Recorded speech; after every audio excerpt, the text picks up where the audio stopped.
Welcome back to another video. अब हम लोगों ने क्लास 10 का लाइट चैप्टर स्टार्ट किया था। फर्स्ट पार्ट में हम लोगों ने पढ़ा है प्रकाश क्या है, उसका प्रकाश का परावर्तन, रिफ्लेक्शन थ्रू प्लेन सरफेस। अब हम लोग पढ़ेंगे रिफ्लेक्शन थ्रू कर्व्ड सरफेस। इसके लिए हम लोग पढ़ेंगे सबसे स्फेरिकल मिरर। स्फेरिकल मिरर क्या है, मतलब गोलीय दर्पण। गोलीय दर्पण क्या है, पहले इसके बारे में जानकारी हम लोग आज हासिल करेंगे। गोलीय दर्पण क्या है, देखिए गोला।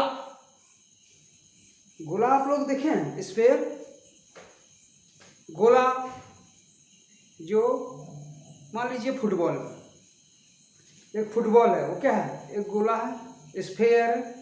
होलो स्फेयर होना चाहिए, मतलब बीच में कुछ नहीं होना चाहिए। खोखला गोला, खोखला गोला आप लोग देखे होंगे। तो खोखला गोला है, उससे हम लोग एक पार्ट को किनारा से काट लेते हैं। जैसे आलू का भुजिया काटते वक्त किनारा से काटते हैं ना, थोड़ा थोड़ा करके, वैसे ही हम लोग एक गोला से पार्ट काट लेते हैं। अब आप लोग फुटबॉल को काटने मत जाइएगा, नहीं तो वो पिचक जाएगा। ये देखिए गोला से इसका एक पार्ट थोड़ा सा कोना से काट लेते हैं, जस्ट लाइक ए स्पून, एक चम्मच की तरह बनेगा। इस प्रकार देखिए, ये ऐसा इस प्रकार आकृति बनेगा, इस प्रकार का फिगर। अगर हम इसके आउटर सरफेस को निकेलिंग कर दें तो ये बन गया कॉनकेव मिरर। क्या बन गया ये? Concave mirror. कॉनकेव मिरर, अवतल दर्पण, क्या कहते हैं इसको? अवतल दर्पण। ठीक है। और यदि हम इसके इनर पार्ट को निकेलिंग कर दें, देखिए इधर इसके इनर पार्ट को निकेलिंग कर देंगे, मतलब कलाई कर देंगे, रजतित करना कहा जाता है, निकेलिंग कर देंगे, तो ये कहलाता है कॉन्वेक्स मिरर। ये हो गया इनर पार्ट, आउटर पार्ट को निकेलिंग कर दिए। इसका जो इनर पार्ट है ये है रिफ्लेक्टिंग सरफेस, इसको कॉनकेव मिरर कहा जाता है। और कॉन्वेक्स मिरर, ये कॉन्वेक्स मिरर, कॉन्वेक्स मिरर मतलब हो गया उत्तल दर्पण। हिंदी क्या कहेंगे इसको? उत्तल दर्पण। तो इसका इनर पार्ट जो है निकेलिंग किया था, इसमें आउटर पार्ट निकेलिंग किया था। और इसका रिफ्लेक्टिंग सरफेस, परावर्तक सतह क्या है? आउटर, बाहरी सतह जो है वो परावर्तक सतह है। इसका अंदर वाला सतह जो है वो परावर्तक सतह है। तब हम लोग गोलीय दर्पण किसको कहेंगे? ध्यान दीजिए। अब गोलीय दर्पण उस दर्पण को कहा जाता है जिसकी परावर्तक सतह किसी खोखले गोले का एक भाग होता है, a part of a hollow sphere. ठीक है। अब देखिए इस गोला स्फीयर का अपना कोई सेंटर है क्या? नहीं, एक सेंटर है, इसको कहा जाता है। और ये जो हम लोग मिरर को इससे काट के निकाले हैं, उसका वही एक सेंटर होगा, इसे कहा जाता है सेंटर ऑफ कर्वेचर, वक्रता केंद्र। तो गोलीय दर्पण उस दर्पण को कहा जाता है जिसकी परावर्तक सतह किसी खोखले गोले का एक भाग होता है। और वक्रता केंद्र किसको कहा जाता है? तो गोलीय दर्पण जिस गोले से बना होता है, ये गोलीय दर्पण किसी एक गोला से बना होगा, बड़ा गोला से, तो उसका अपना एक केंद्र होगा क्या? नहीं। देखिए इसको हम लोग बढ़िया से समझ सकते हैं ऐसे। ये अगर गोलीय दर्पण है, ये गोलीय दर्पण, इसको हम लोग ऐसे बना के बड़ा गोला बना दे, स्फीयर बना दे ऐसा, तो इसका सेंटर ये होगा। ठीक।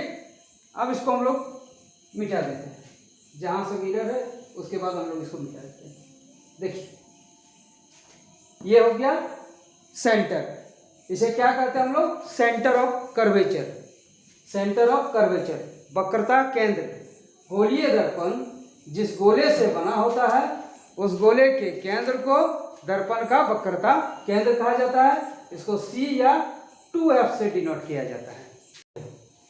उसके बाद देखिए, ये कॉनकेव मिरर में सेंटर ऑफ कर्वेचर जो होता है वो लेफ्ट साइड में हम लोग मानते हैं, और कॉन्वेक्स मिरर में centre of curvature, convex mirror में जो सेंटर ऑफ कर्वेचर होता है उसको हम लोग राइट साइड में डिनोट करते हैं। कॉन्वेक्स मिरर में सेंटर ऑफ कर्वेचर इसे हम लोग राइट साइड में डिनोट करते हैं।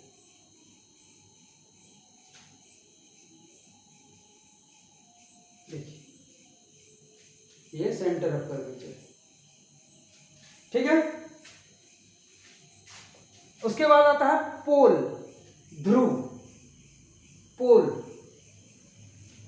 दर्पण के जो मध्य बिंदु है, mid point of mirror is called pole.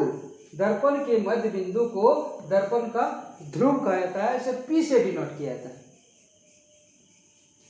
The line joining to the center of curvature and pole is called radius of curvature।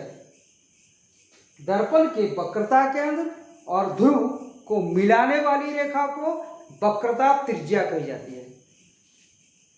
वक्रता केंद्र और ध्रुव को मिलाने वाली रेखा वक्रता त्रिज्या, रेडियस ऑफ कर्वेचर।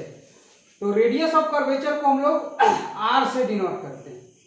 देखिए, ये हो गया कॉनकेव मिरर में, और कॉन्वेक्स मिरर में रेडियस ऑफ कर्वेचर देखिए, ये राइट साइड में हम लोग डिनोट करते हैं। समझ में आ रहा है ना? अब देखिए, पीछे ये पोल है, ए लाइन पैरेलल टू द, और एक चीज और, प्रिंसिपल एक्सिस। प्रिंसिपल एक्सिस क्या है? Principal axis, the line, imaginary line passing through center of curvature and pole is called principal axis। Means दर्पण के ध्रुव और वक्रता केंद्र से होकर गुजरने वाली काल्पनिक रेखा को मुख्य अक्ष कहा जाता है। प्रिंसिपल एक्सिस मतलब मुख्य अक्ष। दर्पण के ध्रुव और वक्रता केंद्र से होकर गुजरने वाली काल्पनिक रेखा को मुख्य अक्ष कहते हैं। अब देखिए, फोकस, उसके बाद क्या है? देखिए, ये बात को ध्यान रखिए, हम लोग क्या क्या बताए।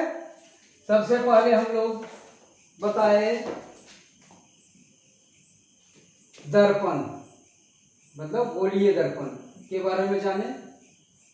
गोलीय दर्पण, ये पॉइंट को नोट कीजिएगा, पॉइंट को नोट कर लेना है। गोलीय दर्पण means spherical mirror, spherical mirror. दूसरा पॉइंट हम लोग क्या सीखे?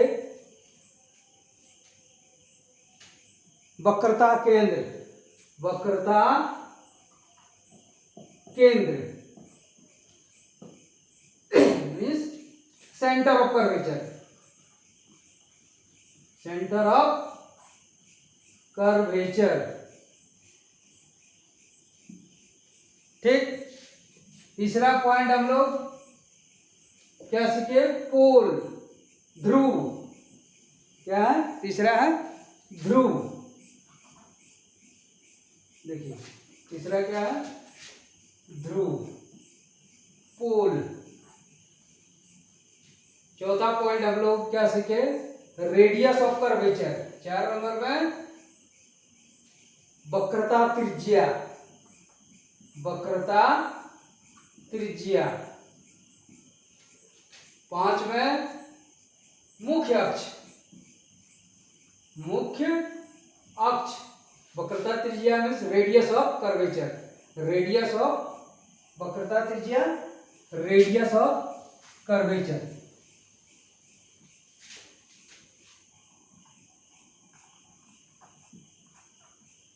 Radius of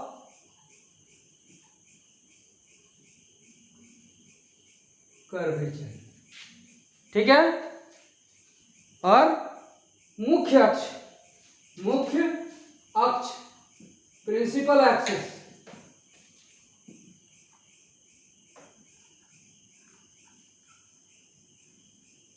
principal axis. देखिए उसके बाद पॉइंट क्या मेरा रह गया है, फोकस। अब हम लोग क्या जानेंगे, फोकस। 6 पॉइंट हम लोग फोकस।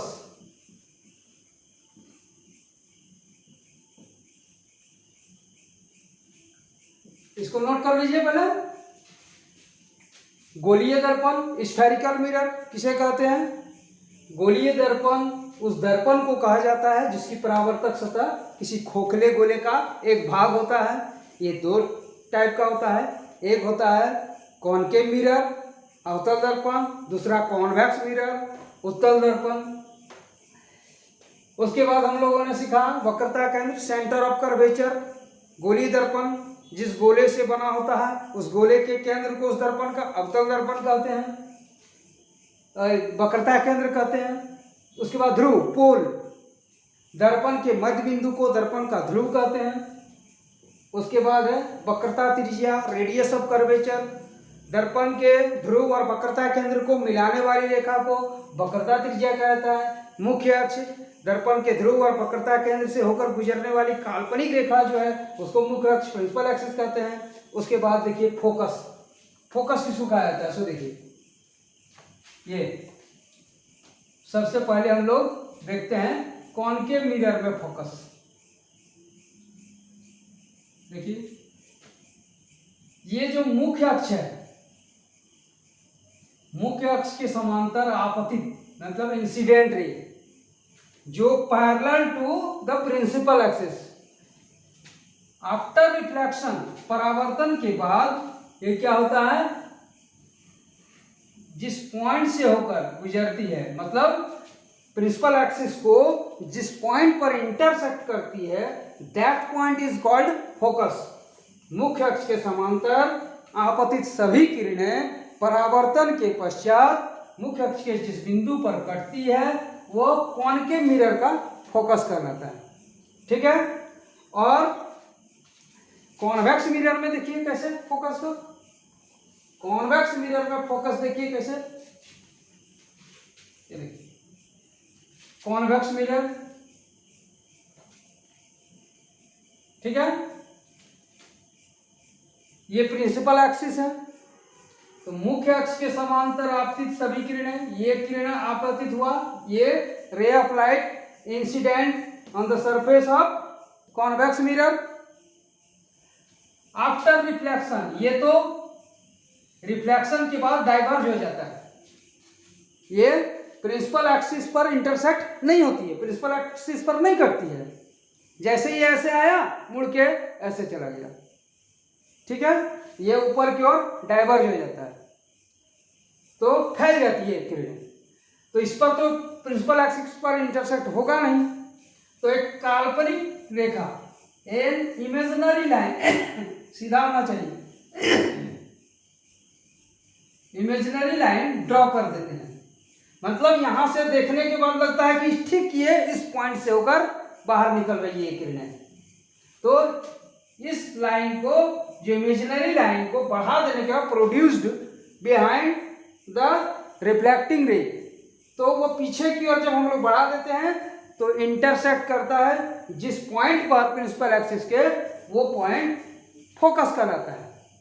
मतलब क्या होता है, हम लोग फोकस का डिफिनेशन कैसे देंगे कि मुख्य अक्ष के समांतर आपतित सभी किरणें गोलीय दर्पण से परावर्तन के पश्चात मुख्य अक्ष के जिस बिंदु पर कटती है कॉनकेव मिरर में, और जिस बिंदु पर या जिस बिंदु पर कटती हुई प्रतीत होती है उसे फोकस कहा जाता है, इसे एफ से डिनोट किया जाता है। मुख्य अक्ष के समांतर आपतित सभी किरणें गोलीय दर्पण से परावर्तन के पश्चात मुख्य अक्ष के जिस बिंदु पर कटती है या कटती हुई प्रतीत होती है उस बिंदु को, उस गोलीय दर्पण का फोकस कहा जाता है, इसे एफ से डिनोट किया जाता है। एक और पॉइंट है लास्ट, एक और पॉइंट है फोकस दूरी, फोकस दूरी, फोकल लेंथ है, focal length. Focal length, focal length क्या होता है? ध्रुव और फोकस के बीच की दूरी, distance between pole and focus is called focal length. Focus तथा ध्रुव के बीच की दूरी को फोकस दूरी कहा जाता है। ठीक है, ये कॉन्वेक्स और कॉनकेव मिरर में हम लोग अलग अलग देख सकते हैं। ये देखिए, ये फोकस है, ये ध्रुव है, ये दोनों के बीच की दूरी जो होगा ये होगा फोकस दूरी, फोकल लेंथ। इसे स्मॉल एफ से प्राय हम लोग डिनोट करते हैं। ठीक है, तो आज फिलहाल इतना ही। मुझे पूरा विश्वास है कि आप लोग को यह वीडियो बहुत अच्छा लगा। यदि आपको वीडियो अच्छा लगा है तो वीडियो को लाइक कर दीजिए, और अगर आप लोगों को इसी तरह की और भी वीडियोस देखनी है तो चैनल को सब्सक्राइब कर दीजिए और बेल आइकन को जरूर से जरूर दबा दीजिएगा, जिससे आपको टाइम टाइम पर नोटिफिकेशन मिलता रहेगा जब भी हम लोग वीडियोस अपलोड करेंगे। तो अगर आप लोगों को जो भी टॉपिक पर वीडियो चाहिए वो टॉपिक आप लोग कमेंट करिए, हम लोग उस टॉपिक पर वीडियो बना